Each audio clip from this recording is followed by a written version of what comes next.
Kwa hivyo wakati nilikuambia ufupishe vivumishi, nilitaka ufupishe vivyo hivyo, umeona. Unaona hiyo ni rahisi. Kwa hivyo vivumishi ni wingi na katika aina hii ya maneno ya vivumishi umoja ni kivumishi, na kivumishi au vikiwa vingi ni vivumishi inatokana na neno vuma. Si unaona hii? Vivumishi inatokana na neno nini? Vuma. Si unaona vuma? Vuma ni kufanya nini? Kitu kama kinavuma kinafanya nini? Kinatoa habari. Kimevuma sana, kinatoa habari. Kwa hivyo ndio maana unaambiwa vivumishi kutokana na hapa hivi vumi ni maneno ambayo hutoa habari zaidi kuhusu nomino, si ndio?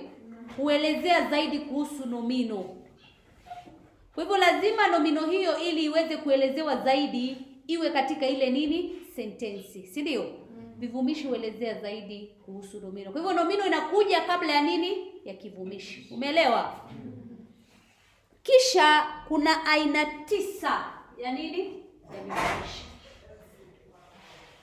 Aina ni 9 za vivumishi. Angalia, kuna vivumishi vya nini? Vya sifa. Kuna vivumishi vya nini? Vionyeshi. Kuna vimilikishi, viulizi, vya idadi, vya pekee, vya nomino, virejeshi na visisitizi. Kwa hivyo zote wakati wote unakumbuka ni 9. Kwa hivyo tuanze na vile vya sifa. Vya sifa huweza kuonyesha tabia ya nomino. Yaani nomino inaweza kuwa ni refu, inaweza kuwa ni safi au inaweza kuwa ni ghali. Refu pale unaweza kusema mti huu ni mrefu, si ndio? Ndio maana tumeweka kistari kifupi pale. Kwa hivyo ndio maana ukapewa sentensi pale, kwa mfano mwanafunzi mwerevu alipita mtihani. Si unaona mwerevu inaelezea kuhusu mwanafunzi. Inaelezea kuhusu nomino nini? Mwanafunzi. Ukapewa pia mfano mwingine, majina hayo marefu ni magumu kutamka. Si unaona ile refu? Kwa hivyo inaelezea kuhusu nini? Majina, si ndio? Inaelezea zaidi kuhusu majina. Kwa hivyo tunasema ni marefu, inaonyesha tabia ya nomino au sifa ya nomino. Pili, tumesema kuna vivumishi vionyeshi. Na vionyeshi huonyesha mahali kitu kipo. Unaona vile nimekuorodheshea pale. Kama imeishia kwa u au a, u au i. Hiyo ina maana ni nini? Kitu kiko wapi? Hapo karibu, kiko karibu. Kama ni hizi 3 ina maana kuwa kitu kiko nini? Karibu. Kama kimeishia kwa o, inamaanisha kiko nini? Mbali kidogo. Kama kinaishia kwa le, inakuwa ni mbali kabisa. Mbali kabisa. Kinakuwa ni mbali kabisa. Kwa mfano nitakupa hapa ndio uniambie kitu hicho kiko wapi. Uniambie kitu hicho kiko wapi. Mti huo ulikatwa. Mti huo ulikatwa. Mbali kidogo kwa sababu imeishia kwa o, si ndio? Nipe mti huu. Karibu, vizuri. Amesafiri kwenda huko. Mbali kidogo, si ndio? Imeishia kwa o. Ona watoto wale. Mbali kabisa. Kwa hivyo unaangalia vile inaishia. Wakati mwingi ndio niweze kukubali kukumbuka kwa mtihani nilikuwa naandika hivi. Kwanza naandika a hapa. Alafu kuna kuwa na e, naandika mwisho e, si ndio? Alafu kuna kuwa nini nakuja katikati? A, e, i nakuja katikati, si ndio? Kisha nakuja o. Kwa hivyo naja a naenda nini? E naiandika mwisho. Unaelewa? Nikitoka e naenda nini? Katikati naiandika nini? I. Nikiandika i ndio naenda nini? Narudi tena nyuma naandika nini? O. Ndio nikiandika o sasa naenda mwisho kwa mwisho naenda kuandika nini? U. Kisha sasa naweka hivi mistari. Si imekwisha? Najua hii ni karibu, mbali kidogo, mbali kabisa. Nimesema nini? Ilikuwa naandika hivi. Unaona a. Alafu naenda mwisho sasa naandika nini? E. Alafu naenda katikati naandika nini? I. Alafu naenda upande wa kulia naandika nini katikati? O. Kisha nakuja upande wa kushoto naandika o. Sasa unagawa sasa za kwanza unajua ni 3. kisha ona si hivyo? Kwa hivyo unakumbuka hivyo kwa haraka kwenye mtihani. Tumeelewana? Kwa hivyo ni vivumishi vionyeshi. Kisha kuna vivumishi vimilikishi. Vinaonyesha kuwa na kitu fulani. Yaani nomino ni mali ya nani? Wale ya kawaida ni mali ya nani? Kumiliki si ni mali ya mtu. Umiliki kitu fulani ni mali ya nani? Kwa hivyo unaweza kuwa na mfano kama ako, enu na ao. Lakini angalia hapa ili ujue vimilikishi hivyo nimekuandikia katika nafsi zote tatu. Kuna nafsi ya kwanza, nafsi ya pili na nafsi ya nini? Ya tatu. Kama ni nafsi ya kwanza umoja unatumia nini? Kama ni nafsi ya kwanza wingi unatumia nini? Etu. Nafsi ya pili umoja ako. Nafsi ya pili wingi ni enu. Nafsi ya tatu umoja ni ake, wingi ni ao. Hivyo ndio unapaswa kujua ni gani utatumia wapi wakati wote. Angu unajua hapa nafsi ya kwanza inakuwa ni mimi. Kama ni wewe sasa unatumia nini? Si ndio? Lazima sasa uwe unazikumbuka namna hiyo vile vimilikishi. Pia tuendelee na aina ya 4 ya vivumishi. Kuna vivumishi nini? Viulizi. Kwa viulizi. Viulizi ni vya kufanya nini? Vya kuuliza. Kwa hivyo kunaweza kuwa na mfano, unaweza kutumia pi, gani na ngapi. Muhimu kukumbuka baada ya viulizi hivi lazima uweke alama ya kuulizia. Pale mwisho lazima uweke alama ya nini? Ya kiulizi. Si ndio? Lazima uweke pale mwisho kwa sababu unauliza kitu. Kama ni kwa mfano ule mzizi wa pi, unauliza swali kama chungu kipi kilivunjika jana? Si ni swali? Kama ni kwa mfano unazungumzia asali, ni asali ipi iliyonunuliwa? Au ni mavuno yapi yaliyofurahisha mkulima?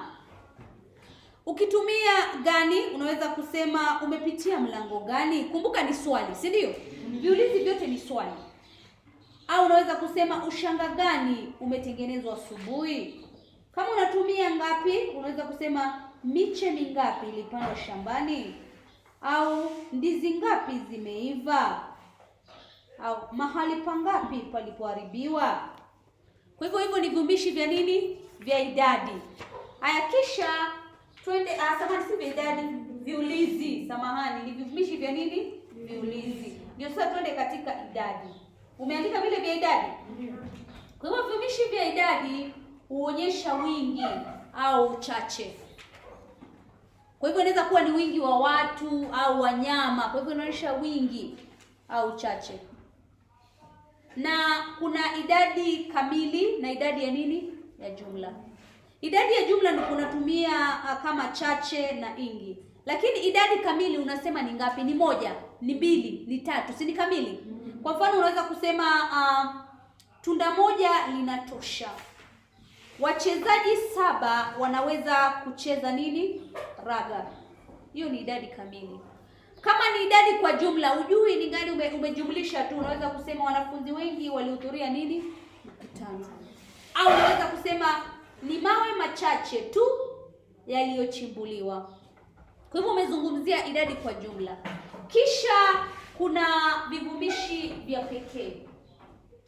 Vinaitwa vya pekee kwa sababu vinatumia sheria za kipekee kisarufi. Kila moja ina sheria zake. Muhimu ni kujua kuwa vivumishi vya pekee ni vingapi? 6 peke yake. Ni 6.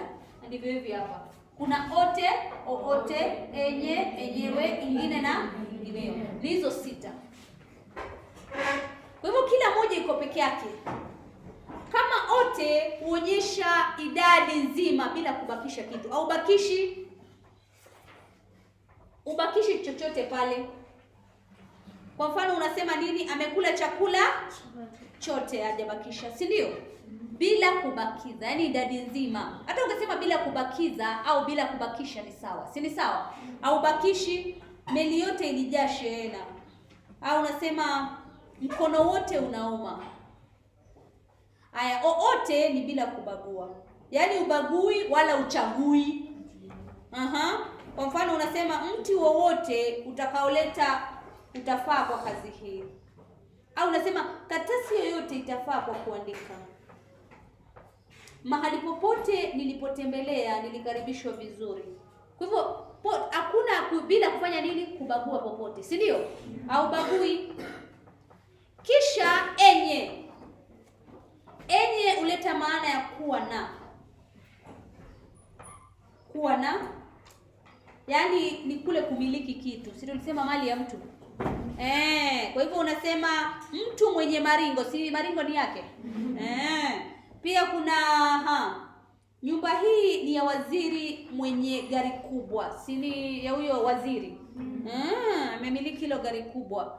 Haya, kisha kuna enyewe huonyesha nini? Hiyo tu pekee. Hiyo pekee tu, hakuna ingine, hiyo pekee. Tumeandika hivyo. Hiyo pekee tu. Labda hati yangu labda usomi vizuri. Hiyo pekee tu. Hiyo ndio maana yenyewe. Mfano, chumba chenyewe kilikuwa kikubwa. Ni hicho tu, hakuna kingine. Ni hiyo tu peke yake, ni hicho tu, chumba hicho peke yake. Sikio lenyewe lilikuwa linauma. Ni sikio hilo tu, hakuna sikio lingine.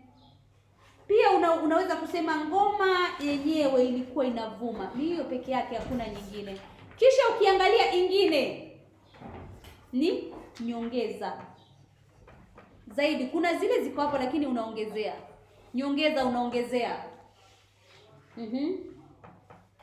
Au unaweza kusema zaidi ya hizo. Kwa mfano, msichana yule mwingine hana viatu, si ndio? Wacha huyu yuko hapa, ule mwingine, si ndio? Umeongezea. Vile vile unaweza kusema mfuko huu na ule mwingine unafanya nini? Unafaa. Mfuko huu na ule mwingine, yaani ukuongezea ule mwingine. Si ni sawa? Kisha ingineo ina maana gani? Tofauti na. Kwa mfano unaweza kuambiwa leta jiwe hili na jinginelo litakalofaa kwa kazi hii. Si unaongezea lingine?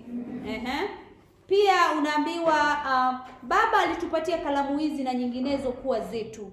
Kwa hivyo tofauti na hizo aliwapa nini? Zingine. Ukitumia hizo zangu ndio utaweza kuelewa kwa urahisi, si ndio?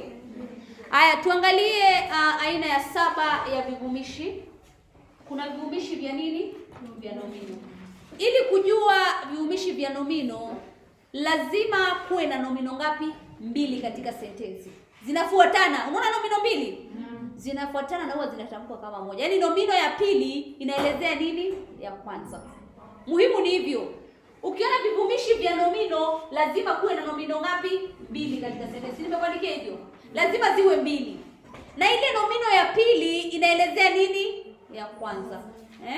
Kwa mfano unasema mwalimu mwanafunzi anatufundisha Kiswahili. Mwalimu mwanafunzi. Mwanafunzi inaelezea mwalimu, si mwalimu tu, bado yuko shule, si ndio? Kwa hivyo ndio maana anaitwa mwalimu mwanafunzi. Pia unaweza kusema, nimekupa mfano pale, padre mzungu. Si padre tu, ni nani? Ni mzungu, si ndio? Ni mzungu. Haya, pia unaweza kusema mama mzazi alinitembelea shuleni. Si mama tu, yeye ni mzazi pia. Si ni sawa? Au unasema askari jela anawalinda mahabusu. Inaelezea kuhusu askari. Si askari yoyote, ni yule wa wapi? Wa jela. Umeelewa? Kisha kuna vivumishi virejeshi. Hivi uturejesha kwa nomino. Inarejelea ile nomino iko pale kwenye sentensi. Au inaturudisha nyuma kwa nomino ambayo iko katika sentensi. Inaturejelesha. Ndio virejeshi, kurejea, si ni kurudi. Inaturudisha kwa nomino. Na hapo virejeshi vinakuwa ni 2 wakati wote. Kuna amba na kuna nini? Rejeshi. Si ndio? Kwa hivyo unaambiwa nini? Kwa mfano katika sentensi umeandika mfano upi? Jana ukiandika, ukifupisha uliandika mfano upi? Unasema kiti ambacho kilivunjika kimetengenezwa. Sinarejelea kiti. Inaturudisha nyuma kwa kiti, si ndio? Kwa hivyo lazima ifuatane. Ukiangalia hii amba lazima ifuatane na nini? Na nomino. Yaani zifuatane. Haya, asikiliza, chumvi ambayo itabaki iwapi? Au samani, chumvi ambayo ilibaki iwapi? Tunaturudisha kwa chumvi. Lazima inafuatana, nomino inafuatana na ile amba. Angalia vile vile kiti ambacho kilivunjika kilitengenezwa. Inaturudisha kwa nini? Kwa kile kiti, si ndio? Rejeshi, huwezi ukatumia amba na rejeshi katika sentensi moja. Unaweza tu kutumia amba peke yake au ukatumia nini? O rejeshi peke yake. Kwa mfano unaweza kusema jani lililoanguka limerokotwa, si ndio? Jani lililoanguka limerokotwa. Si unaona ile lo pale ndio imehakisha o rejeshi. O rejeshi inakuwa ndani ya kitenzi. Ile o inakuwa ndani ya nini?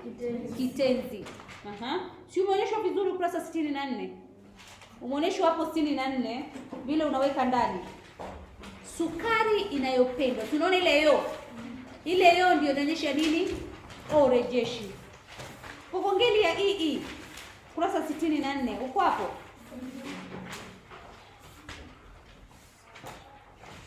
Uko hapo? Kwa hivyo nimekwambia ukuta uliojengwa. Si unaona ile o? Ndio o rejeshi iko hapo, si ndio? Haya tuangalie ya kwanza, muhunzi aliyekuja. Si unaona o rejeshi iko kwa ile ye. Kwa hivyo lazima o rejeshi uonekana ndani ya nini? Ya kitenzi. Inaonekana ndani ya kitenzi. Kufanya zoezi utaona vizuri. Haya tuangalie vivumishi visisitizi. Utapata vitabu vingine vinaita vivumishi vionyeshi visisitizi, lakini vinaitwa visisitizi. Vinaitwa visisitizi kwa sababu kusisitiza si ni kurudia rudia. Unarudia rudia, hivi urudiwa. Kwa mfano huu nimekupa pale na hii, si ndio? Kwa hivyo lazima uzingatie wakati ulionyesha, unakumbuka tukionyesha aina ya pili ya nomino vionyeshi.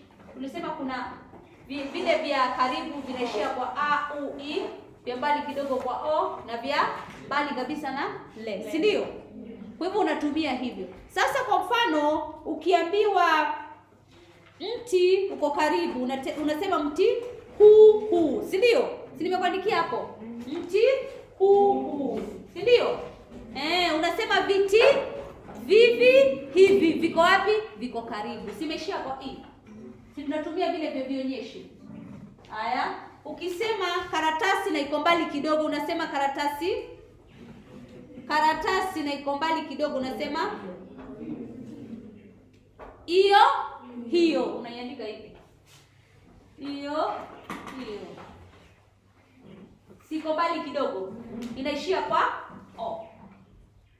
Haya, wacha nikupe neno lingine. Mti, tumeshazungumzia mti, si ndio? Kiti kiko karibu. Kiti kiko karibu. Hiki kiko karibu. Angalia pongeli ya kivi. Hiki. Maziwa yako karibu. Maziwa yaya haya, vizuri. Twende mbali kidogo. Uzi mbali kidogo.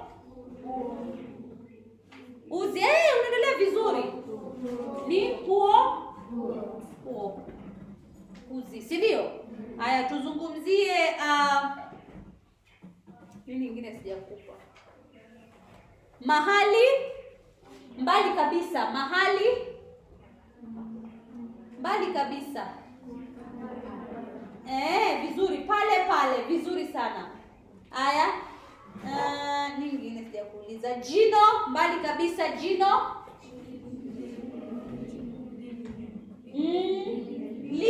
lile vizuri, si ndio? Kwa hivyo ili tufike pale nataka ufanye zoezi. Twende sasa turudi nyuma kwa zoezi.